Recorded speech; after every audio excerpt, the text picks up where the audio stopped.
Like all of you, sometimes parenting can be overwhelming for me. I just can say the wrong thing, or the situation just is like, how in the world are we possibly going to move through this? At those moments, I often look over to my bride and we make this eye contact. And in that moment, I find hope. I find strength. Because I know I have somebody in this with me who's going to, like me, do their very best to make things right, who believes in me and is for me. And that gets me through the situation. It doesn't always solve the problem on the spot, but it definitely gets me through the situation. In essence, this is kind of what we're seeing here in Nehemiah. What has happened is they came across the law. They came across the words of God and they read it to the people. It had been hidden from them. They hadn't seen it or practiced it in a long time. And as they began to read it, the people began to weep. It was overwhelming because they realized just how far from God they were. And in the midst of this, Nehemiah and Ezra and the other leaders said, stop. No more crying.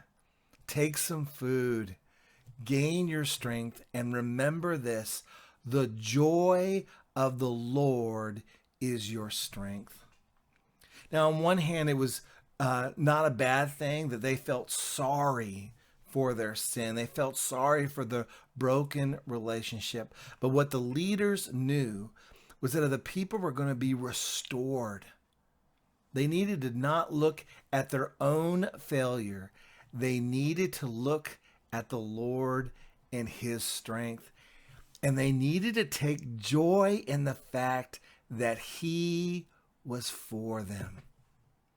And that it was going to be from him that their strength came.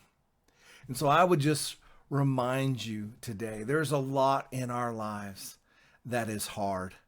There's a lot in our lives that need to change, and you may not know how to change those areas like I often do.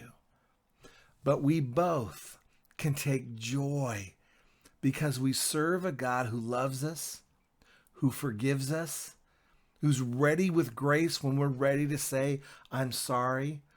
And we can make a transformation by his strength, by his glory.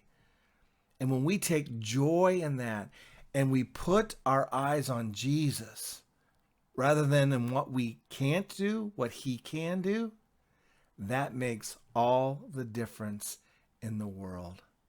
So keep your eyes on Jesus and may you walk in the dust